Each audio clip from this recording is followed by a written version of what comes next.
Good morning, everyone. I'm Julie Livingston of Want Leverage Communications, a public relations and LinkedIn consultancy based here in New York City.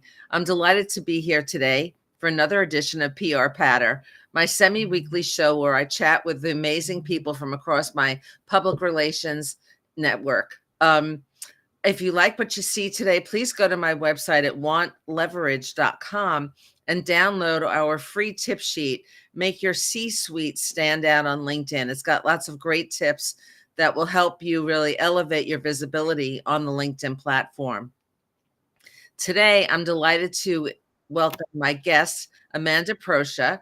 She's of Lightspeed PR. She co-founded the agency in 2013 with the vision of creating a client-first agency model built on her decades of experience as a public relations leader. In her role as Chief Operating Officer, Amanda is responsible for designing and implementing growth initiatives and strategic development of the agency and its team. Prior to starting Lightspeed, Amanda was part of the corporate affairs and communications team at American Express. And previously, she served in roles at Burson Marsteller, Interbrand, and Podesta Associates in Washington, D.C. Her new book is, let's see it, PR Confidential, Unlocking the Secrets to Creating a Powerful Public Image. We're going to talk about that today, where she shares an insider's perspective on getting the most out of an investment in a public relations agency. So it's great to see you here, Amanda. Thanks so much for joining me today. Thank you, Julie. It's a pleasure to be here. So tell us a little bit more about your backstory, if we can start that way, but how you got into PR in the first place and what still turns you on about it after all these years. Oh, that's great. Way back, I studied English in college, and I knew I wanted to go into a job that allowed me to be creative, had a writing element, and interact with people. Because let's face it, when you study things like English or history or psychology, all those people studies, you're really just learning how to interact with and in some ways influence people. So public relations seemed like a really natural fit. That's great. Yeah, I've been in it for more than 3 decades, and I still find it interesting. Every day is something different, and it presents so many different creative challenges that it's always been very exciting to me. And now that I've kind of my specialty is now in leveraging my PR skills to help executives stand out on LinkedIn. Mm. That's been a wonderful journey as well. So let's talk a little bit about PR and what it is and what it isn't. Yes, that comes up a lot. Yeah. And actually the lines have blurred a lot over the last number of years as well. Very much so. Yes, my more than 30-year career, it's changed many times, but most people mistake PR for marketing. It's certainly an element of marketing. It's a part of the marketing umbrella, but PR is not of its own marketing. It is not advertising. It is not really digital media, although our friends in digital media are becoming more and more a part of our team. Yeah. We are not sales. We, all of those different components of marketing live on their own. And while they can certainly help and support a PR campaign, they are not PR. How have the lines blurred a little bit over the last few years? You mentioned that your friends at the digital marketing team are more a part of your, daily work. But Yes. maybe you could go into that a little bit more, Amanda. Yes, absolutely. Obviously, social media and digital media has become massive. It's a way a lot of people get their news or interact with public figures. So it's important if that's something that fits into a PR campaign, it's great to have a digital marketing team who can work with the PR team. So, our digital team, who's outstanding, they will help us promote earned media that we've gotten for clients across different social channels. They'll help our thought leaders have different platforms like on LinkedIn or on Facebook or through, various podcasts like this one. They can help remarket ideas through earned or paid social. They can help with SEO, all of those various things that help to amplify a brand and help deliver that awareness that is typically the goal of public relations. So I recently had a guest on who specializes in working. She has a PR agency, specializes in working with startups.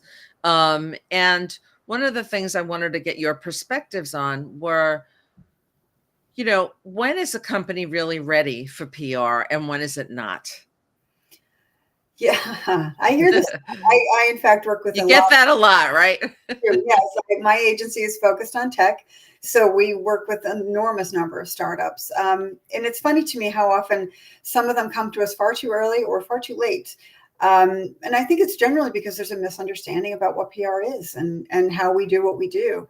I would say as soon as you have a product or a service or an executive who is ready or that is ready to generate awareness or to get people aware of you or interested in you, that's typically when you should start.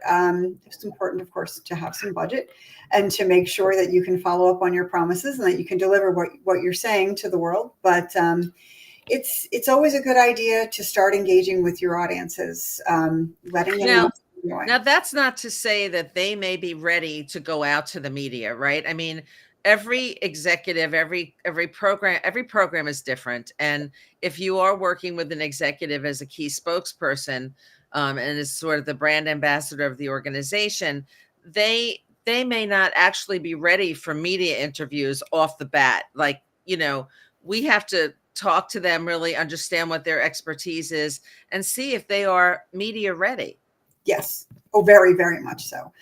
We have a lot of people who think they're media ready, and then we do media training. And one of our first tricks in media training is that we video them and have them watch it back. And then they say, oh, I'm not ready because you don't realize what you look It's at. such a different scenario. It's completely eye-opening. Yes. So at that point, we say, okay, let's hammer out your messages. Let's really work on what you're delivering. Make sure that you're really leaning into your particular expertise and you're promoting your product or your business in the right way. So tell us a little bit about your new book.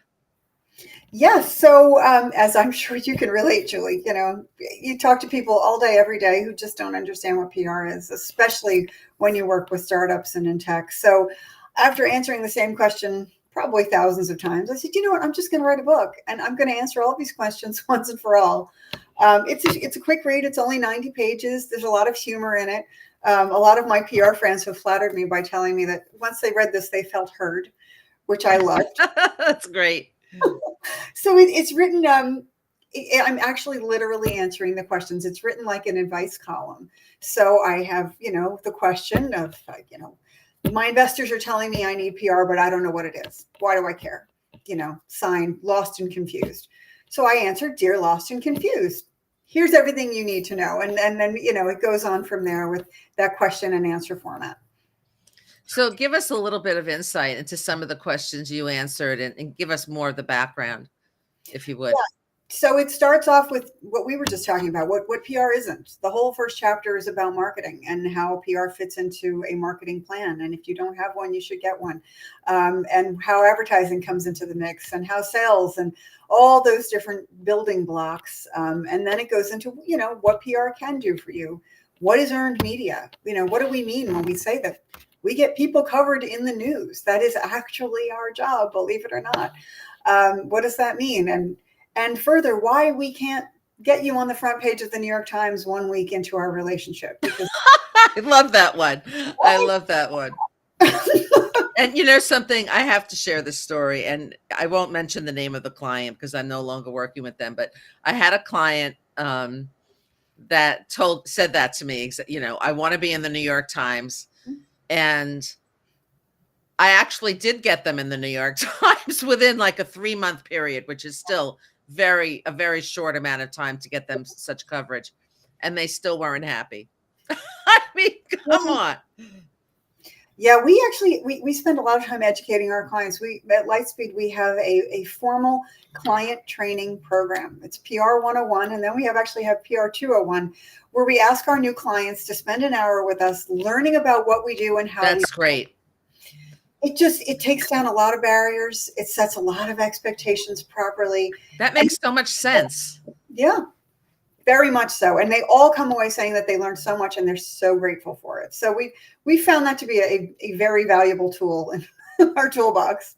I'm sure it really also helps to solidify the partnership, because I want to talk to you about the importance of the relationship, the client agency relationship, because this really is a partnership, and it's not, one against the other, which, is sometimes what I've experienced. It's really working together.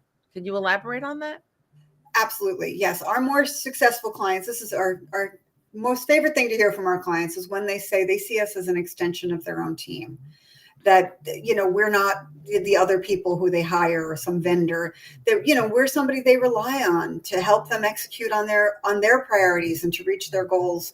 And they know they can call us at any moment to help them with whatever's going on. So that's when it's successful. Like you, I've had a few clients who have had a bit of an adversarial attitude toward us. And unfortunately, we usually have to sever those ties. It's hard to come back from that.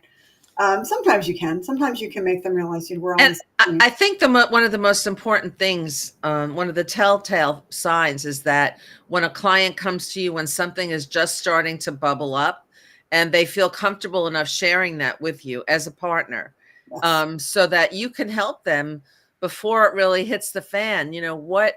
What should you do or not do about it? How should you, what kinds of pretend scenarios can you come up with so that you're kind of prepared for the best case scenario, the worst case scenario, or something in between?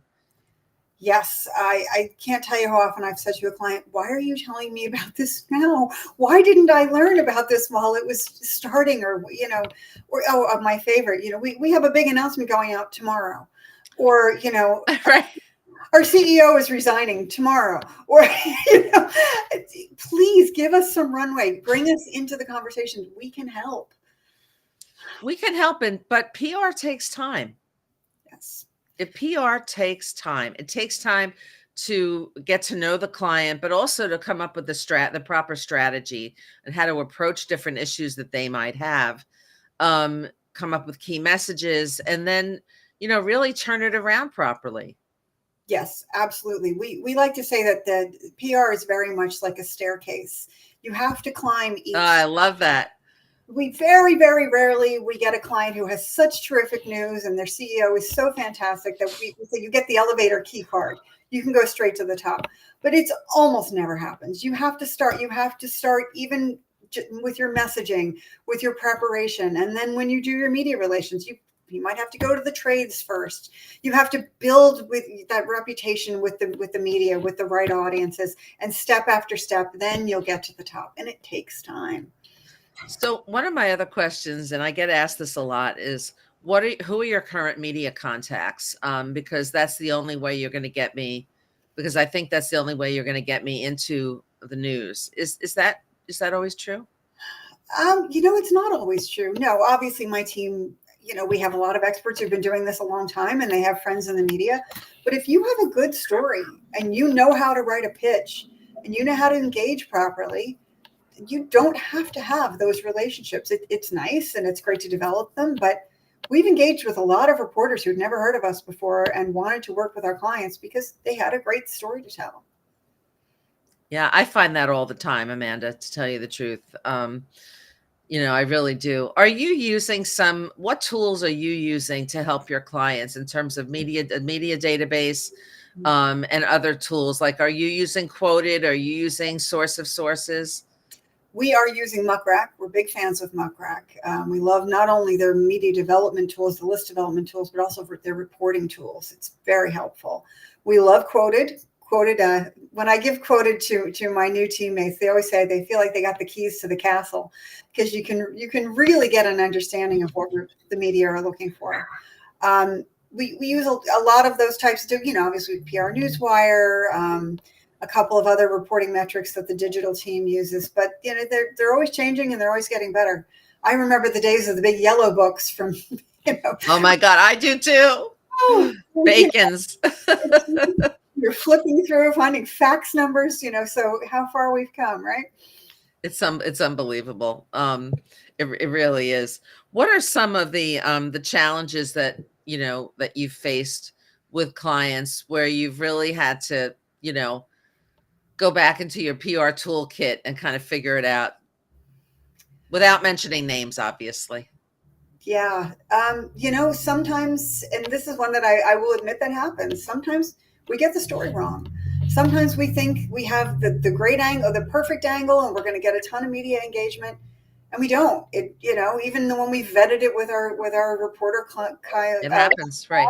and we've ran it by all the people we think we should, it falls flat. And those are the points when you have to really circle the wagons and say, okay, what worked, what didn't work, how can we pivot on this to find where the story really is and where the engagement is. We had a wonderful client years ago. They made virtual presence robots, and it was right before COVID, so it was perfect timing. So you could send the robot to teach a class or do your rounds at a hospital. Wow. Yeah.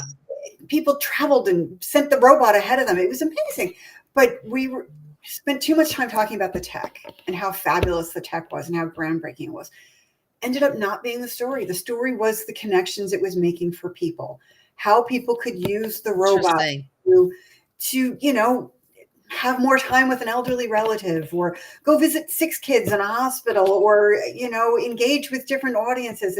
It was the people story that really mattered, and we learned that quickly enough. But it's one of those moments when you really have to go and go back to that toolbox, like you said, and say, okay, Right. how do we And do try to that? reinvent it in some way. Exactly. That's what us PR people do. We're constantly reinventing the angles Yes.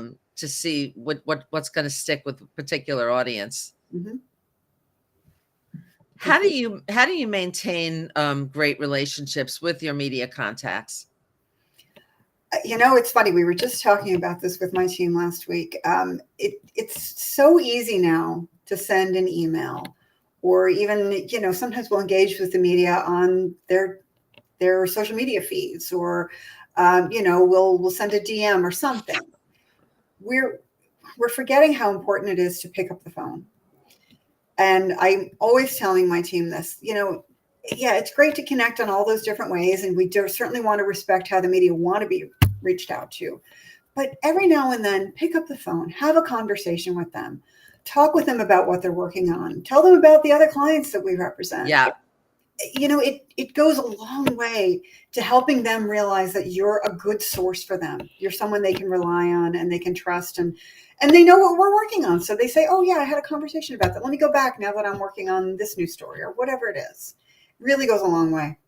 yeah, no, that's great. That's great. I think I also agree with you. I think that's so important to maintain an information source, not only about the clients that you represent, but just in general, so they trust you and will come back to you, asking for different kinds of sources.